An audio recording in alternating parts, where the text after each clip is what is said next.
Hello students, हम लोग reasoning कर रहे थे और रीजनिंग में हमने इनइक्वालिटी चैप्टर पिछली क्लास में शुरू किया था।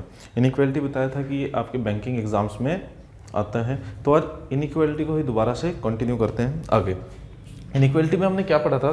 इनइक्वालिटी का हमने बेसिक कवर कर लिया था और जो ईजी क्वेश्चंस थे वो हमने सारे के सारे कवर कर लिए थे। और इनइक्वालिटी हमने किया कैसे था?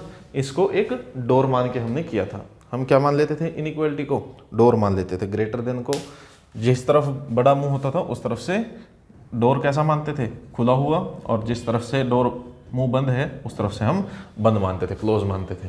ठीक है, इस तरीके से हमने क्वेश्चंस को किया था। तो आज एक लास्ट चीज बची है आपकी इनइक्वालिटी टॉपिक के अंदर। वो क्या है? एक ईदर और का केस बनता है इसके अंदर, जिससे एग्जाम में काफ़ी बढ़िया क्वेश्चन बन जाता है और कन्फ्यूज़न भी इसी क्वेश्चन में होती है। बाकी क्वेश्चन तो आप सब कर लेंगे, लेकिन यही एक क्वेश्चन है जिसमें कन्फ्यूज़न होती है, जिसमें ईदर और का केस बन जाए। तो मैं एक क्वेश्चन लिख देता हूँ और फिर उससे समझते हैं ईदर और के केस को। ठीक है,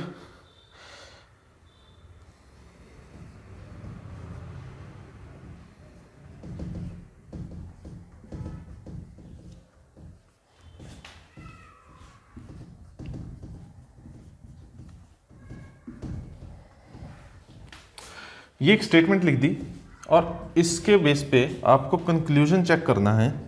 इसके बेस पे कंक्लूजन चेक करना है a is equal to D and a greater than d। इसमें चेक करो कि कौन से कंक्लूजन फॉलो हैं। ऑप्शन में आपको एक बार दे देता हूं।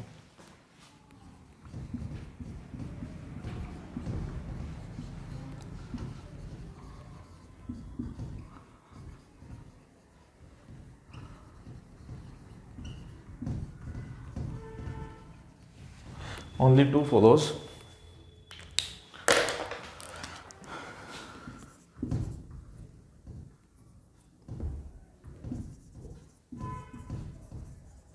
None follows.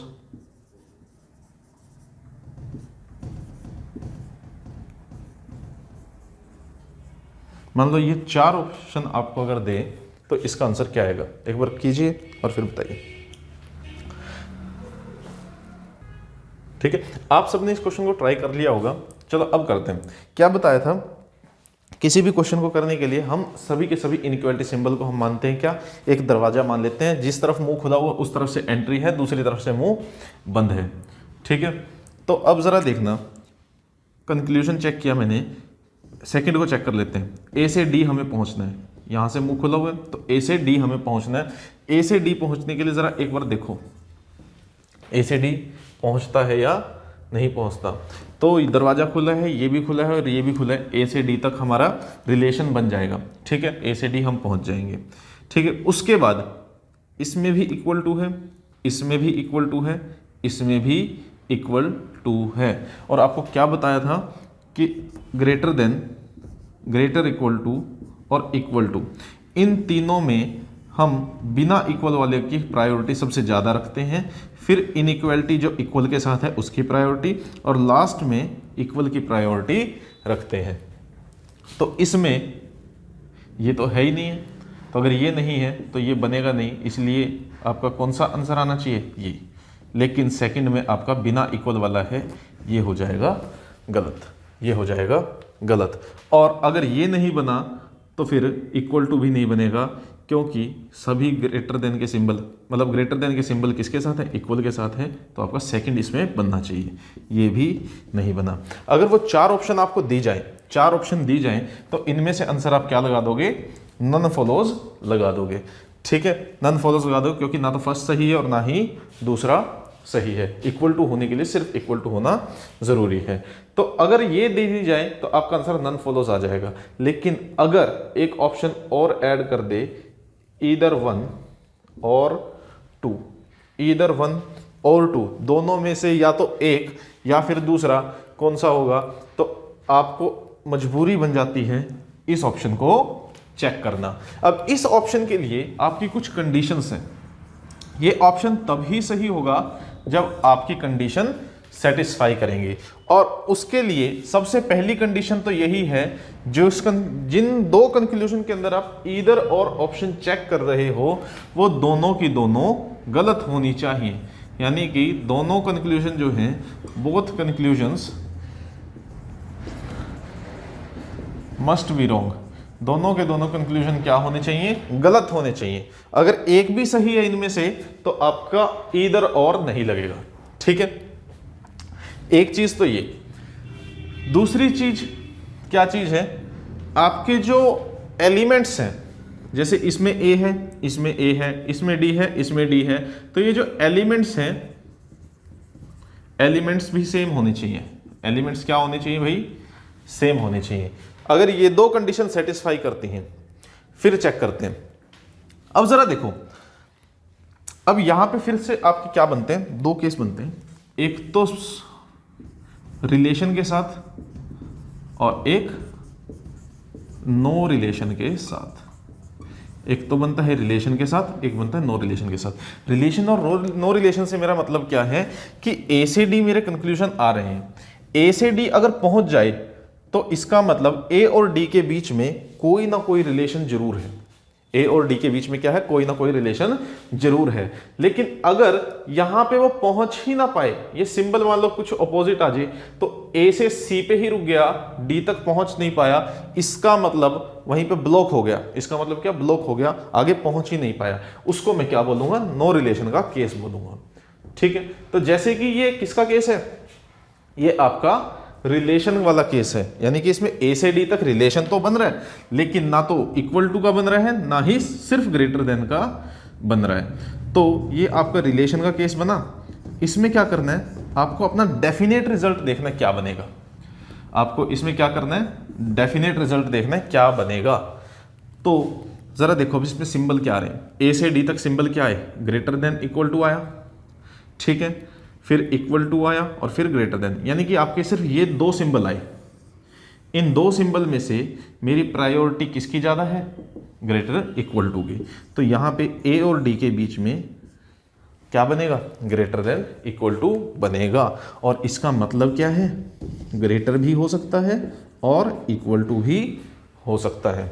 तो जब ये दोनों के दोनों गलत हों और रिलेशन बन रहा हो, यानी कि ए से डी आप पहुंच पा रहे हो, फिर चेक करो क्या कहीं इनमें से तो नहीं बन रहा, यानी कि इन दोनों को जोड़ने के बाद जो रिलेशन आपका डेफिनेट आए, क्या उसमें से है ये दोनों। अगर ऐसा है तो आंख बंद करके ईदर 1 और 2 पे लगा दीजिए, ईदर 1 और 2 पे टिक कर दीजिए।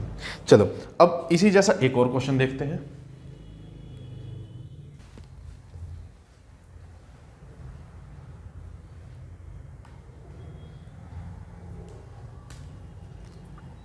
चलो एक और देखते हैं, ऐसा ही रिलेशन वाला केस देख लेते हैं एक बार।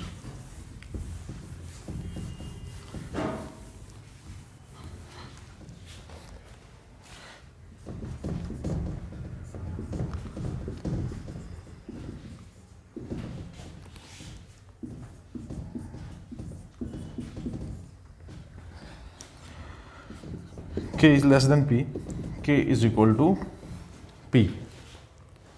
इस केस में चेक करो, इसमें चेक करो कि क्या आंसर आएगा। जैसे अब हमें चेक करना है P से K, तो इसको भी P से K ही चेक करेंगे, ठीक है। इसको भी P से K चेक कर लेते हैं, क्योंकि देखो दरवाजे खुले की तरफ से चेक करनी होती हैं ऑप्शंस को। अब P आपका सेकंड स्टेटमेंट के अंदर है, ठीक है, और K आपका फर्स्ट स्टेटमेंट के अंदर है। तो इनको अब मेरे को K तक पहुंचना है। P से मैं पहले N तक गया, ठीक है, क्योंकि सारे दरवाजे खुले हैं P से N की तरफ। अब N पे पहुंच गया और N से K तक, यानी कि केस तो मेरा बनेगा रिलेशन का, केस बनेगा रिलेशन का। और सारे के सारे सिंबल आए हैं इक्वल टू के साथ, इक्वल टू के साथ, इक्वल टू के साथ, इक्वल टू के साथ और इक्वल टू। इसका मतलब मेरा जो रिलेशन बनेगा P से K की ओर, मेरा जो रिलेशन बनेगा P से K की ओर, वो बनेगा इक्वल टू के साथ। वो क्या बनेगा, इक्वल टू के साथ बनेगा। डेफिनेट रिजल्ट की बात कर रहा हूं मैं, ठीक है। P से K की तरफ जो डेफिनेट रिजल्ट बनेगा वो बनेगा ये। तो ये भी गलत है और ये भी गलत। जो आपका कंडीशन क्या थी कि दोनों कंक्लूजन गलत होने चाहिए।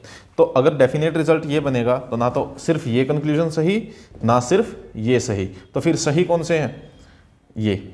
अगर ये यहाँ पे बना होता तो इसको मैं टिक लगा के आगे बढ़ता, लेकिन ये नहीं है, हमारे पास दोनों है, इसका मतलब ईदर 1 और 2, इसका मतलब ईदर 1 और 2। आशा करता हूँ ये बात आपको समझ में आई होगी।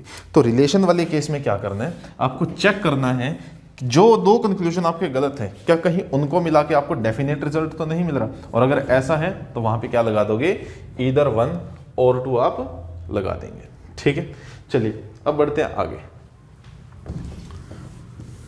नो रिलेशन का केस देखते हैं। अब देखते हैं नो रिलेशन का केस।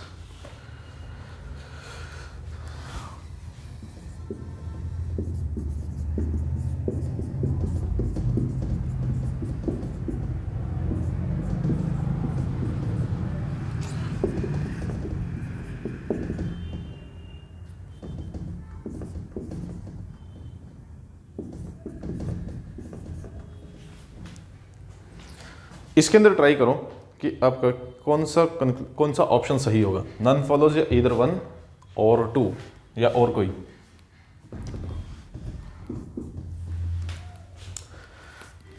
ठीक है, क्या करना है, सबसे पहले तो चेक ही करो दोनों कंक्लूजन हमारे गलत हैं या नहीं, ईदर और के लिए। ठीक है, ए से जी पहुंचना है, ए से जी जाते जाते एफ तक पहुंच गए, लेकिन एफ से आगे जी पे यहाँ पे कंडीशन मेरी क्या हो गई, ब्लॉक हो गई, इससे आगे मैं जा नहीं सकता। क्यों नहीं जा सकता, क्योंकि यहाँ पे दरवाज़ा हो गया बंद। अगर दरवाज़ा हो गया बंद तो अब ये केस किसका बना, नो रिलेशन का, क्योंकि ए से जी तक कोई रिलेशन मेरा बना नहीं इस स्टेटमेंट के मुताबिक। ठीक है, इस स्टेटमेंट के अकॉर्डिंग मेरा कोई भी रिलेशन नहीं बना ए से जी। तो अगर कोई रिलेशन नहीं बना तो जितने भी कंक्लूजन हैं वो सारे के सारे आपके गलत हो जाएंगे, जितने भी कंक्लूजन हैं वो सारे के सारे गलत हो जाएंगे। लेकिन अब कंक्लूजन तो हमने गलत कर दिए, लेकिन क्या यहाँ पे ए और जी के बीच में क्या कोई रिलेशन ही नहीं बनेगा, ये सोच के देखो। अब लिखा तो इसके अंदर है, अब ए से जी रिलेशन तो कुछ ना होगा। मान लो ये 10 है, ये 8 है, तो ग्रेटर देन का बन गया।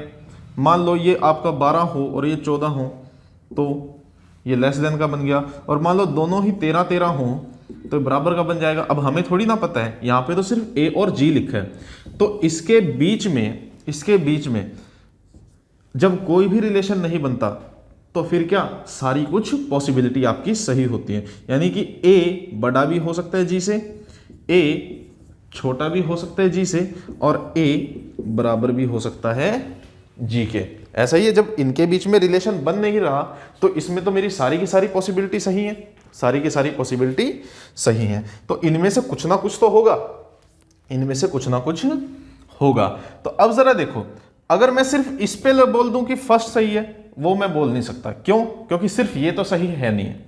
अगर मैं इसको बोल दूं लेस देन इक्वल टू, सिर्फ ये अकेला भी सही नहीं है, तीनों होने चाहिए, तब मैं क्या बोल दूंगा, इधर और बोल दूंगा। देखो अब इसमें ग्रेटर देन है, इसमें लेस देन है, और साथ में इक्वल टू भी। ये तीनों के तीनों इन दोनों कंक्लूजन में मुझे मिल गए, इसलिए मैं इसमें क्या कर दूंगा, ईदर 1 और 2 बना दूंगा। क्योंकि केस कैसा था, नो रिलेशन का केस था, और जब नो रिलेशन होता है तो इसका मतलब उसमें ग्रेटर भी हो सकता है, लेस भी हो सकता है, और इक्वल टू भी वो हो सकता है। ठीक है, तो इसी जैसा एक और क्वेश्चन देखते हैं, और अगर कोई डाउट हो तो आप भेज देना, दोबारा देखना, फिर भी कोई डाउट हो तो आप लिख देना। ठीक है, चलिए अब इसको थोड़ा सा और देखते हैं, इसी चीज को और अच्छे से समझते हैं। ए ग्रेटर देन बी, ठीक है, ये लीजिए, इसको करो एक बार, वैसा ही क्वेश्चन है ये। क्या कहोगे आप कि ए से जी तक मेरा कोई रिलेशन नहीं बना, ये भी गलत, ये भी गलत, क्योंकि रिलेशन नहीं बना। अब इधर और के लिए दोनों कंडीशन मेरी गलत होनी चाहिए, एलिमेंट्स मेरे सेम होने चाहिए, तो वो भी है। तो अब नो रिलेशन जब होता है तो आपका ये भी सही हो सकता है, ये भी सही हो सकता है, और बराबर भी सही। अगर ये तीनों मिल जाते हैं, अगर ये तीनों हमें मिलते हैं, तब तो मेरा इधर और होगा। अगर इनमें से कोई एक भी मिस हो, एक भी मिसिंग हो, तो इधर और नहीं आएगा, क्यों? क्योंकि फिर इक्वल टू भी तो हो सकता है, क्या पता यहाँ पे इक्वल टू वाला केस बन जाए, इसीलिए मैं इस कंडीशन में क्या लगा दूंगा, नन फॉलोज लगा दूंगा। ठीक है, तो इस बात को ध्यान रखना कि नो रिलेशन का केस अगर हो तो ग्रेटर देन, लेस देन और इक्वल टू, ये तीनों होने ज़रूरी है, ये तीनों के तीनों होने ज़रूरी हैं। और अगर रिलेशन हो तो जो आपका डेफिनेट रिजल्ट बनता है वो होना ज़रूरी है, डेफिनेट रिजल्ट जो बनता है वो होना ज़रूरी है। ठीक है, एक दो और समझते हैं ऐसी।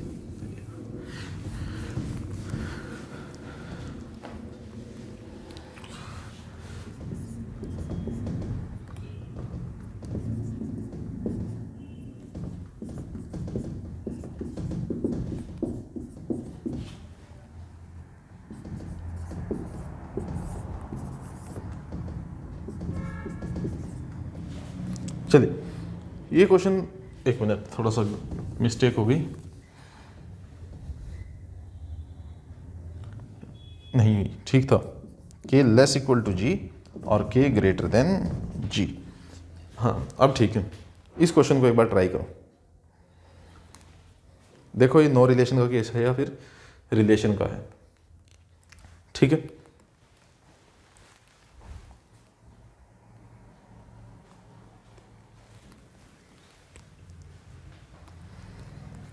चलिए अब इसको ट्राई करते हैं। चेक करो के से जी या जी से के। ठीक है, अगर कहीं से भी पहुंच गए तो इसका मतलब रिलेशन तो मेरा है।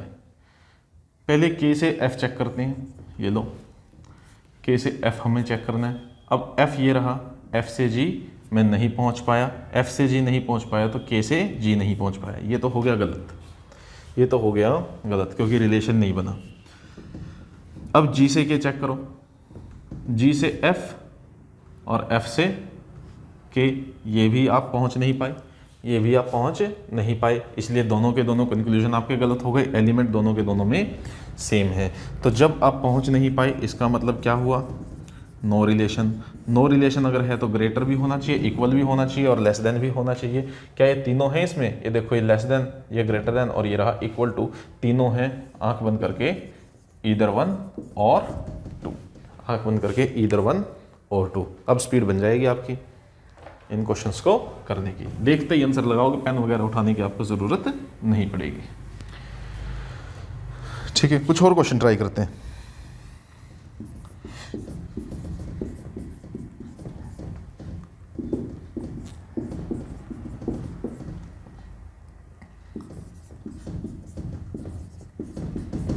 ये लीजिए, इस क्वेश्चन को ट्राई करो।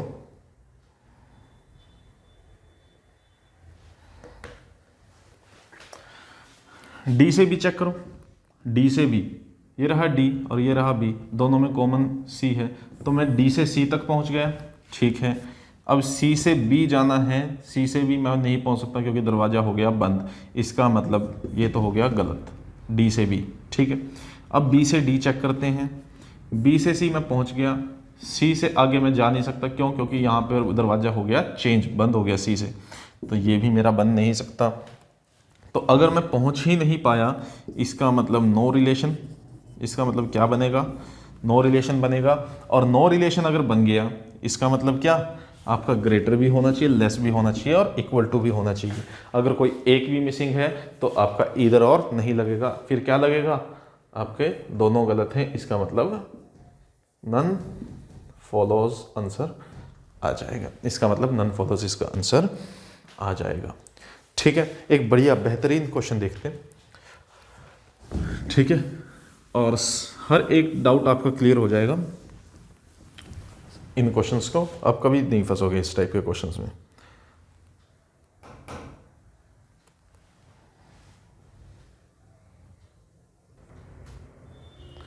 चलिए अब इस क्वेश्चन को जरा देखो, ये आपको स्टेटमेंट दी है, ये आपको कंक्लूजन 1 2, एक क्वेश्चन ये है आपका, एक क्वेश्चन अलग से ये है, एक क्वेश्चन ये है और एक क्वेश्चन ये है।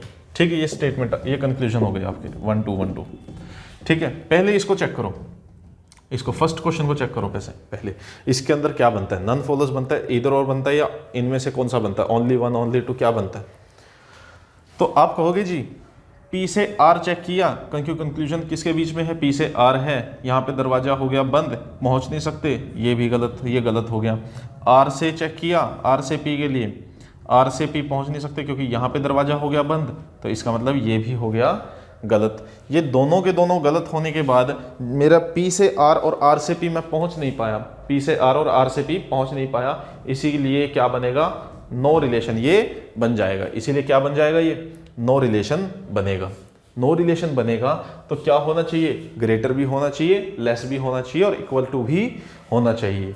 तो इसके अंदर ग्रेटर भी है, लेस भी है और इक्वल टू भी है। इसका मतलब इसके अंदर आप क्या लगा दोगे, ईदर और का केस आप इसके अंदर लगा दोगे। तो इसमें क्या बना आपका, ईदर और बन गया। ठीक है, अब चेक करो इसके अंदर वही सेम चीज है, आर से पी स्टेटमेंट नहीं चेंज की है, आर से पी आप पहुंच नहीं सकते, पी से आर पहुंच नहीं सकते, लेकिन केस फिर से कैसा है, नो रिलेशन का केस है। नो रिलेशन के केस में क्या होना चाहिए, ग्रेटर भी होना चाहिए, लेस भी होना चाहिए और इक्वल टू भी होना चाहिए। इसमें भी क्या बन जाएगा, ईदर और बन जाएगा। इसमें चेक करो, पी से आर और आर से पी, क्वेश्चन की स्टेटमेंट नहीं बदली है, इसका मतलब रिलेशन तो अभी भी नहीं बनेगा, ये आ गया नो रिलेशन अभी भी। लेकिन क्या होना चाहिए, ये बहुत बढ़िया क्वेश्चन है, बताओ एक बार इसको सॉल्व करो और इसको एक बार चेक करो क्या आया। ठीक है, अब चेक करो, क्या इसमें ग्रेटर है, आप कहोगे जी बिल्कुल ग्रेटर है। क्या इसमें लेस है, आप कहोगे जी ये रहा लेस। और क्या इसमें इक्वल टू है, आप कहोगे जी इसमें भी है उसमें भी है, दोनों के अंदर इक्वल टू है। ये तीनों के तीनों सिंबल मिल गए तो इसके अंदर भी आप क्या लगा देंगे, इधर और लगा दोगे। इसके अंदर भी क्या लगा दोगे, इधर और आप लगा देंगे। अब इसमें आओ, इस पे आओ। अब आप कहोगे जी पी से आर, आर से पी हम नहीं जा सकते, तो नो रिलेशन आ गया। क्या आ गया, नो रिलेशन आ गया। नो रिलेशन अगर आ गया तो ग्रेटर होना चाहिए, लेस होना चाहिए और इक्वल टू होना चाहिए। यहाँ पे तो दोनों के दोनों सिंबल ग्रेटर देन के है या नहीं, और नन फॉलोज लगा के आप आगे बढ़ जाओगे। लेकिन जरा ध्यान से तो देखो, P से R है ये और ये R से P बनाया हुआ है, पहले इन दोनों को एक ही तरफ करो। P छोटा है, R बड़ा है, तो P is less equal to R। इसी को मैं, इस कंक्लूजन को मैं ऐसे भी लिख सकता हूँ। अगर मैं ऐसे लिख सकता हूँ तो अब ज़रा देखो, क्या ग्रेटर देन है, बिल्कुल है। क्या लेस देन है, P है। क्या P इक्वल टू है, बिल्कुल है। तो जब ये तीनों के तीनों बन जाएं, इसका मतलब इधर और इसमें बन जाएगा। इसका मतलब इसमें क्या बन जाएगा, इधर और आप लगा सकते हैं। एक लास्ट और देखते हैं, बहुत ही बेहतरीन क्वेश्चन है, एक बार पॉज करके आप इस क्वेश्चन को करके देखना। First and second, P is equal to R and P is not equal to R। अब इसमें बताओ क्या कंडीशन फॉलो करेगी, none follows, only one, only two, इधर और या बोथ फॉलोज। देखो अब क्या फॉलो करेगी। बहुत अच्छा क्वेश्चन है, एग्जाम में आया हुआ क्वेश्चन, और बच्चे इसको गलत लगा के आए थे।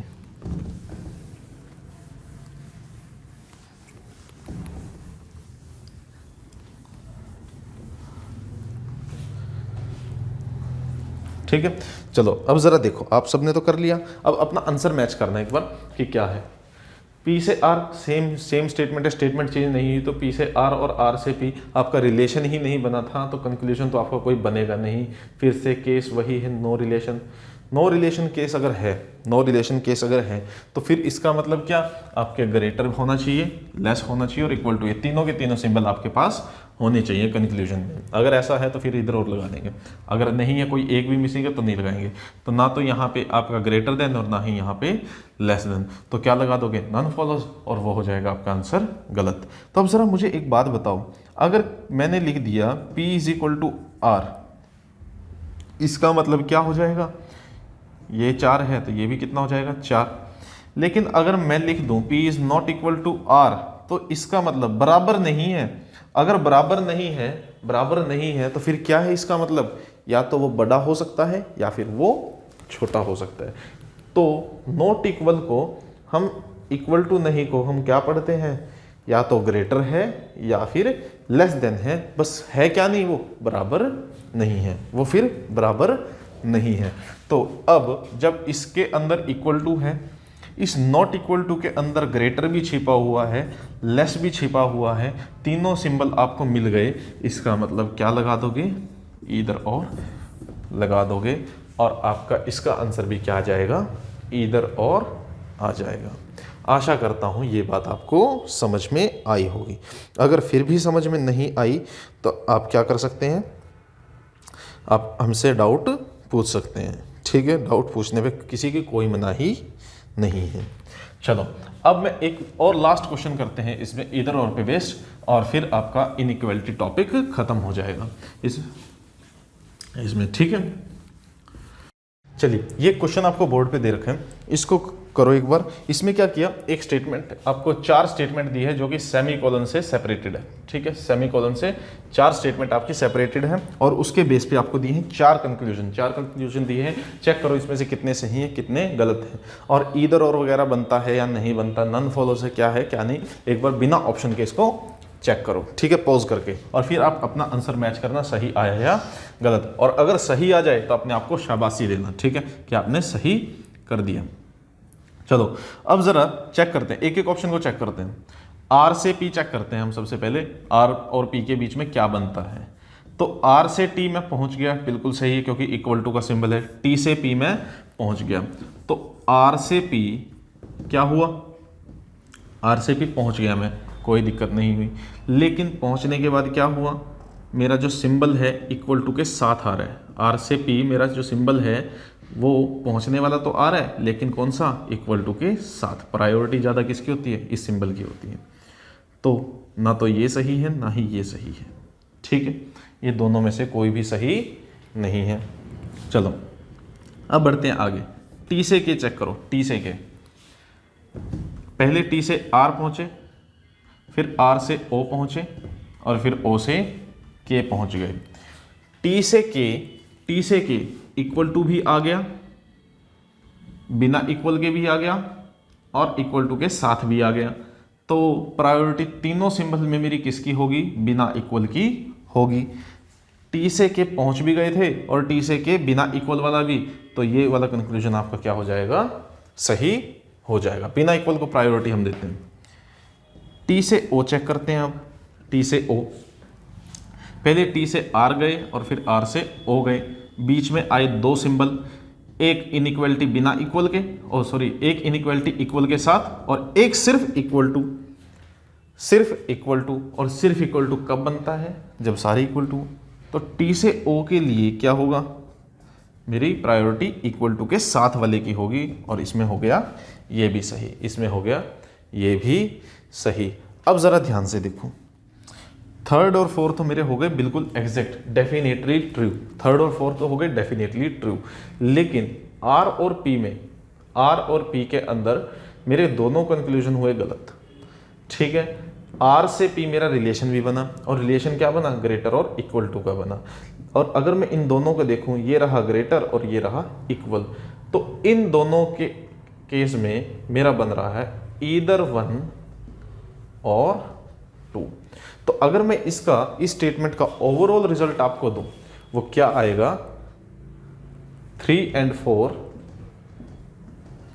follows and either 1 और 2। इस टाइप का ऑप्शन अगर एग्जाम में आपको मिले तो वो डेफिनेटली सही होगा, बिल्कुल सही होगा। और अगर ये ना मिले ईदर और, तो फिर आपके 3 और 4 डेफिनेटली ट्रू होंगे, ठीक है। इस टाइप के ऑप्शन भी एग्जाम में देखने को मिलते हैं। करना कुछ नहीं है, बहुत ही कॉमन सेंस बेस्ड टॉपिक है, कुछ एक्स्ट्रा इसमें ट्रिक वगैरह इसमें है नहीं है, ठीक है। तो अभी के लिए चलिए एक लास्ट टाइम बची है आपकी इनइक्वालिटी के अंदर, जो कि है कोडेड इनइक्वालिटी। कोडेड इनइक्वालिटी में क्या होता है, एक थोड़ा सा एक्स्ट्रा काम आपसे वो करवाएगा। सीधे सीधे greater than equal to less than inequality आपको यहाँ पे नहीं दी, सिंबल वो नहीं दिए। अब इसमें कुछ $%@ और कॉपीराइट दे दिया है, ठीक है। तो इसको करने के लिए सबसे पहले काम तो आपको क्या होगा, इन सभी सिंबल को डिकोड करना पड़ेगा। डिकोड करना यानी कि इनमें से, हमारी इनइक्वालिटी में से डॉलर मतलब किसका है, जिसके लिए आपको डायरेक्शन यहाँ पे दे रखी है। तो कैसे क्वेश्चन होगा, ये आपको पूरी की पूरी स्टेटमेंट आपको क्वेश्चन में मिलेगी, ये सारा कुछ आपको मिलेगा क्वेश्चन में। और उसके बाद आपको बताना है इन 3 कंक्लूजन में से कौन से सही हैं, कौन से गलत हैं, क्या कुछ है वो बाद में आपको बताना है। ये क्वेश्चन आपको दिया हुआ है। अब एक बार इसको ध्यान से देखो, डॉलर ए डॉलर बी का मतलब क्या है, A is not less than B, A is not less than B.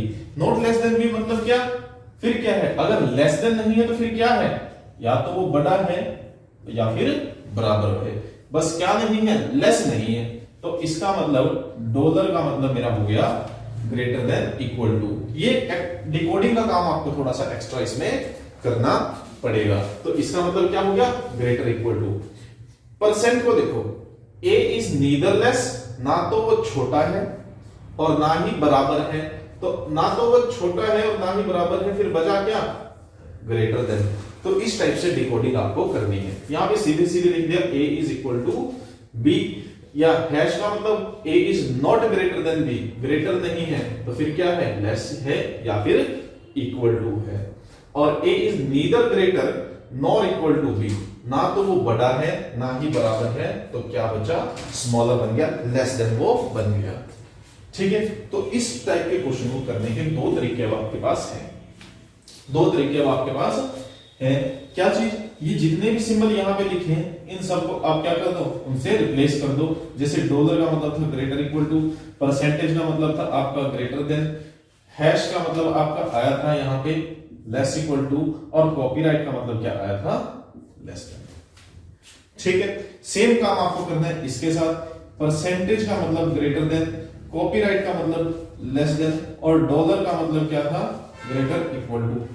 अब आपका ये पूरा का पूरा क्वेश्चन बिल्कुल पुराने तरीके से बन गया है, सभी के सभी अब इनइक्वालिटी यहां पे आ गई है। ठीक है, तो अब इसको करके देखो, पी से टी चेक करो, पी से टी पहुंच सकते हैं नहीं, तो पी से टी पहुंचने के लिए पहले मुझे पी से आर जाना पड़ेगा, पहुंच गए, फिर आर से टी जाना पड़ेगा।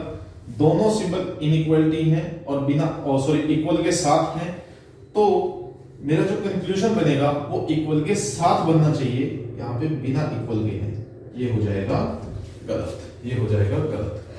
अगला चेक करो, क्यू से एस, क्यू से एस चेक करो। क्यू से एस के लिए पहले क्यू से आर हमें जाना पड़ेगा और फिर आर से एस जाना पड़ेगा, तो पहुंच गए क्यू से एस, और दोनों सिंबल बिना इक्वल वाले हैं, तो बिना इक्वल वाला सिंबल मेरा सही हो जाएगा, ये हो गया सही, ये हो गया सही। तीसरा, पी से क्यू, पी से क्यू चेक करो, पी से क्यू चेक करते हैं, पी से आर गए, ठीक है, फिर आर से क्यू गए, और आर से क्यू नहीं पहुंच पाए। क्यों नहीं पहुंच पाए, क्योंकि यहां पे कंडीशन आपकी हो गई थी ब्लॉक, यहां पे कंडीशन हो गई थी ब्लॉक। जब पहुंच ही नहीं पाए तो किस बात का रिलेशन, तो रिलेशन आपका बनेगा ही नहीं, और अगर रिलेशन नहीं बनेगा तो आंसर क्या आ जाएगा, ओनली सेकंड फॉलोस। क्या आ जाएगा, ओनली 2 फॉलोस। आशा करता हूं ये क्वेश्चन आपको समझ में आया होगा। अगर ये चीज समझ में आई है तो आप इसको इस तरीके से तो कर ही सकते हो। अदरवाइज अब 5 क्वेश्चन आपको इससे मिलेंगे। क्या मिलेंगे, 5 क्वेश्चन आपको इससे मिलेंगे, और अगर 5 के 5 में आप ये लिखने लग गए तो उसमें आपका काफी ज्यादा टाइम वेस्ट होगा। तो आपको करना क्या है, आपको इसमें से कोई सिंबल लिखने की जरूरत नहीं है, कोई सिंबल लिखने की जरूरत नहीं है। ठीक है, सिर्फ एक बार डिकोड करना और उसके बाद आपको कोई भी सिंबल लिखने की जरूरत नहीं है। ठीक है, क्या करना है, एक बॉक्स बनाएंगे, ठीक है, एक बॉक्स बना लेते हैं। यहां पे लिखना है ग्रेटर देन, इधर लिखना है लेस देन, बीच में लिखना इक्वल टू, इधर लिखना ग्रेटर इक्वल और इधर लिखना लेस इक्वल। ठीक है, क्योंकि एक ही बार करना पड़ेगा, फिर हर एक क्वेश्चन में वो आपको करने की जरूरत नहीं पड़ेगी। अब जो आपने डिकोडिंग करी है, जो आपने डिकोड किए हैं, अब उससे देखो, जो आपका ग्रेटर देन है, ग्रेटर देन ये किसको दिया है, परसेंटेज को दिया है, ये लो परसेंटेज। जो आपका इक्वल टू है, इसको मैंने @ हमें स्टेटमेंट में दिया है। जो आपको लेस देन दिया है, लेस देन को कॉपीराइट दिया हुआ स्टेटमेंट में। ग्रेटर इक्वल टू को डॉलर दिया है, और एक सिंबल आपका बच गया हैश, ये मिला है लेस इक्वल टू। ठीक है, ये काम सिर्फ पूरे क्वेश्चन है, 5 के 5 क्वेश्चन के लिए सिर्फ एक बार करना पड़ेगा। एक तो या तो एक बार कर लो या फिर हर एक क्वेश्चन में इनके सिंबल को चेंज करते रहो। ठीक है, तो अब जरा ध्यान से देखो करना क्या है। P और T के बीच में मुझे रिलेशन चेक करना है। P और T के बीच में रिलेशन चेक करना है। तो P और T के बीच में एक तो आया डॉलर, क्योंकि P से R जाएंगे हम, ठीक है, तो आ गया डॉलर। फिर R पे पहुंच गए, R और T के बीच में क्या आया, हैश आया। तो अब जरा चेक करो डॉलर और हैश में क्या बनता है। आप कहोगे जी दोनों सिंबल अपोजिट है, दोनों सिंबल कैसे हैं, अपोजिट है, तो इसका मतलब कंडीशन क्या हो जाएगी, ब्लॉक हो जाएगी। और यहाँ पे भी क्या किया था हमने, गलत, यहाँ पे हमने क्या डाल दिया था, क्रॉस डाल दिया था। ये तो है ग्रेटर देन, ये है लेस देन। तो जो आपके कंक्लूजन बनेंगे वो सिर्फ या तो इन 3 में बनेंगे या फिर इन 3 में बनेंगे। ठीक है, और अगर ये जंप करके दूसरी तरफ जाता है, परसेंटेज का हैश के साथ नहीं बनेगा, परसेंटेज का कॉपीराइट के साथ नहीं बनेगा। परसेंटेज एट द रेट और डॉलर के कंक्लूजन बन सकते हैं, कॉपीराइट एट द रेट और हैश के कंक्लूजन बन सकते हैं, ये रिलेशन बनेंगे। और अगर दूसरी तरफ जाता है इसका मतलब नो रिलेशन वो बनेगा। अब जरा देखते हैं P और Q को। P और Q पे पहले मैं P तक गया, P से R गया, क्या आया, डॉलर आया बीच में। अब मैं R पे पहुंच गया, R और Q के बीच में क्या आया, कॉपीराइट। तो डॉलर और कॉपीराइट, डॉलर इस तरफ है, कॉपीराइट उस तरफ है, इसका मतलब ये भी क्या बना, नो रिलेशन बन गया। और इसमें भी कंक्लूजन हो गया गलत, इसमें भी हो गया कंक्लूजन गलत। ठीक है भाई, देखो अब दो कंक्लूजन हमने देख लिए, दोनों के दोनों कंक्लूजन क्या आ गए, गलत इसमें हो गए हैं, दोनों के दोनों कंक्लूजन इसमें हो गए गलत। अब देखते हैं सेकंड को कंक्लूजन को चेक करके इस ट्रिक से क्या वो होता है या नहीं होता। अब ये देखो S और Q, S से हमें Q तक देखना है, Q तक पहुंचते हैं या नहीं पहुंचते। तो पहले S से R हमें जाना पड़ेगा, पहले क्या करना पड़ेगा, S से R जाना पड़ेगा। अब R से S तो बनता है परसेंटेज, R से S क्या बनता है, परसेंटेज बनता है, क्योंकि ये रहा देखो ग्रेटर देन। एक बार समझ लो उसके बाद गलती नहीं करोगे। ठीक है, अगर S से R मैं चेक करूं, S से R परसेंटेज नहीं बनेगा, S से R क्या बन रहा है, ये S से R बन रहा है लेस देन, यानी कि कॉपीराइट। तो अगर ये सिंबल आपका बन रहा है राइट साइड से, तो दूसरी साइड से आपका इधर वाला सिंबल बनेगा। अगर ग्रेटर इक्वल टू बनता तो उस तरफ से जब आप चेक करो सिंबल को, तो वहां पे वो हैश बनेगा। ठीक है, बस इतना आपको करना है। तो S से R जब मैं इसको चेक करता हूं तो ये क्या बन जाता है, मेरा कॉपीराइट बनता है, परसेंटेज के ऑपोजिट कॉपीराइट। ठीक है, अब मैं R तक पहुंच गया, R से क्यों कॉपीराइट ही पड़ रहा है सिर्फ, तो दोनों कॉपीराइट में मेरा कॉपीराइट ही बनेगा, और इसीलिए ये कंक्लूजन हो जाएगा सही, ये कंक्लूजन हो जाएगा सही। अब अगर किसी को इस क्वेश्चन में डाउट हो तो वीडियो दोबारा देखो, और फिर भी डाउट आए तो लिख दो। अब कुछ और क्वेश्चन देखते हैं इसी टाइप के। ठीक है, इसी टाइप के कुछ और क्वेश्चन देखते हैं, ताकि कोई डाउट आपके मन में ना रहे, कोई डाउट आपके मन में ना रहे। ठीक है, तो लिख रहा हूं मैं क्वेश्चन को, स्टेटमेंट को।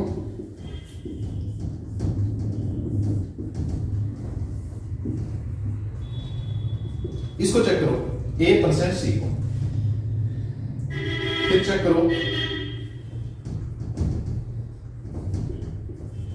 $B D को, फिर चेक करो A% D को। इसी क्वेश्चन से आपके सारे के सारे डाउट क्लियर हो जाने चाहिए। अब लास्ट है C कॉपीराइट A। ठीक, कोई डाउट इसमें बचना नहीं चाहिए। ठीक है, तो एक बार देखते हैं करके इसको। A से C चेक करते हैं, A से C, ये रहा A से C, दो सिंबल बने, एक बना परसेंट, एक बना डॉलर। परसेंट और डॉलर में प्रायोरिटी ज्यादा किसकी है, परसेंट और डॉलर में आप कहोगे जी परसेंट की प्रायोरिटी ज्यादा है। क्या परसेंट है, आप कहोगे जी बिल्कुल सही, पहला कंक्लूजन सही हो गया। B से D चेक करो, B से D चेक किया, दो सिंबल बने B से D, एक बना डॉलर, एक बना कॉपीराइट। डॉलर और कॉपीराइट में किसकी प्रायोरिटी ज्यादा, आप कहोगे जी दोनों अलग अलग साइड में है, इसका मतलब कंफ्यूजन बनेगा कि नहीं, नो रिलेशन यहां पे हो गया। A से D चेक करो, A से D में आप कहोगे जी परसेंटेज, डॉलर और कॉपीराइट, ये तीन सिंबल आए, इन तीन सिंबल में से कौन सा आएगा, परसेंटेज आया, डॉलर आया और कॉपीराइट आया। अगर ये कॉपीराइट नहीं आता फिर तो बन गया था, लेकिन कॉपीराइट आ गया दूसरी तरफ का, इसीलिए ये भी हो जाएगा गलत। अब देख रहे हो हमें ग्रेटर देन इक्वल टू लिखने की जरूरत नहीं पड़ रही है, नहीं तो हर एक क्वेश्चन में पहले तो आपको greater equal to less equal to लिखना पड़ता और फिर उसको सॉल्व करना पड़ता। तो ऐसा कुछ भी लिखने की जरूरत आपको नहीं पड़ रही है। तो C%A चेक करो, C से A चेक करते हैं, ठीक है। अब C से A चेक करना है यहां से, ठीक है। ये थोड़ा सा समझना, जैसे पिछले क्वेश्चन में किया था। पहले हम C से B जाएंगे, C से B अगर जाएंगे, वैसे तो बन रहा है डॉलर B से C, लेकिन C से अगर चेक करेंगे तो बनेगा हैश। क्या बनेगा? हैश बनेगा। B से A क्या बनेगा? परसेंटेज का ऑपोजिट, यानी कि कॉपीराइट। तो हैश और कॉपीराइट में आपकी प्रायोरिटी किसको मिलती है? कॉपीराइट को मिलती है। यहां पे बना है परसेंटेज, ये हो जाएगा गलत, ठीक है। तो इस टाइप से आपको क्वेश्चंस को करना है। ये रहा C से A, अगले में दे ही दिया कॉपीराइट, अभी C से A चेक किया था और क्या बनाया था? कॉपीराइट। तो कॉपीराइट वाला आपका सही हो जाएगा। तो आंसर आएगा only both 1 and 5 follows, both 1 and 5 follows, ठीक है। अगर ये क्वेश्चन समझ में आया तो एक लास्ट क्वेश्चन इसका ट्राई करते हैं, और अगर फिर भी कोई डाउट आए तो आप हमें लिख देना। अब वैसे कोई डाउट आपको बचेगा नहीं, ठीक है। चलिए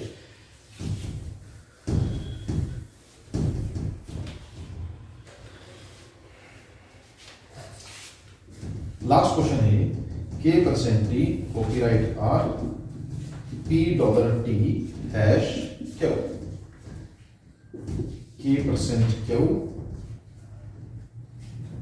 K% P and R% Q, ठीक है। इस क्वेश्चन को एक बार ट्राई करो अपने आप और फिर मैच करना मेरे साथ। K से Q आपको चेक करना है। क्या चेक करना है? K से Q चेक करना है।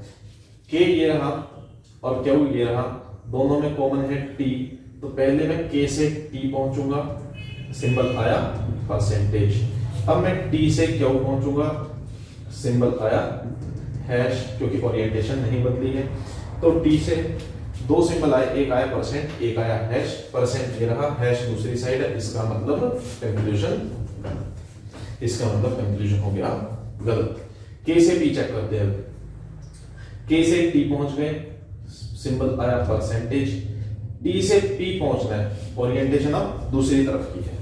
तो डॉलर अगर बनता है तो डॉलर के अपोजिट मेरा बनेगा ओरिएंटेशन चेंज में हैश। ये फिर से बन गई मेरी हैश यहाँ पे, और अगर ये बना हैश तो ये हो गया गलत, ये हो जाएगा गलत। इसके बाद R से Q चेक करते हैं।